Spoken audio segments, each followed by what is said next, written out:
Pokażę teraz, jak wykonać węzeł rybacki, który wykorzystamy do połączenia sznurka, ale także możemy go wykorzystać do zakończenia naszego wiszącego kwietnika.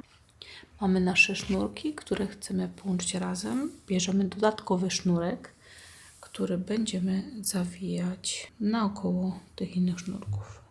Kładziemy sobie nasz sznurek na górę. Łapiemy sobie, oplatamy tą długość, żeby nam nasze tutaj takie później oczko zostało wokół naszych palców i będziemy zawijać górą.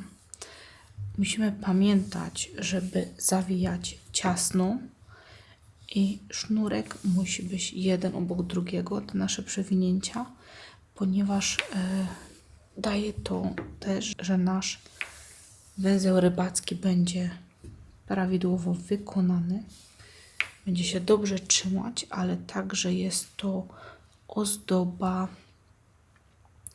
dla naszej pracy, ale jest to także ozdoba na przykład przy naszym wiszącym kwietniku.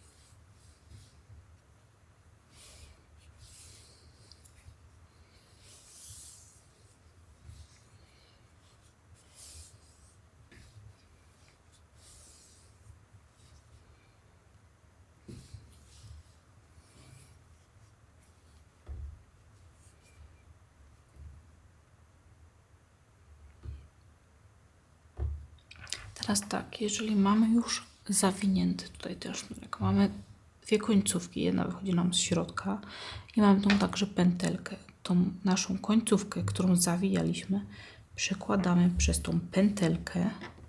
Teraz będziemy ciągnąć tą drugą stroną, tą naszą pętelkę,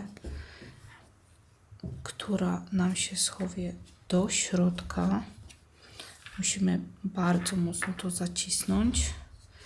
I teraz ten węzełek, który nam powstał, on jest w środku, więc on jest niewidoczny.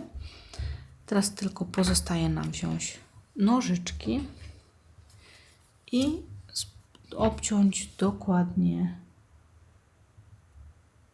te końcówki, które będą niewidoczne.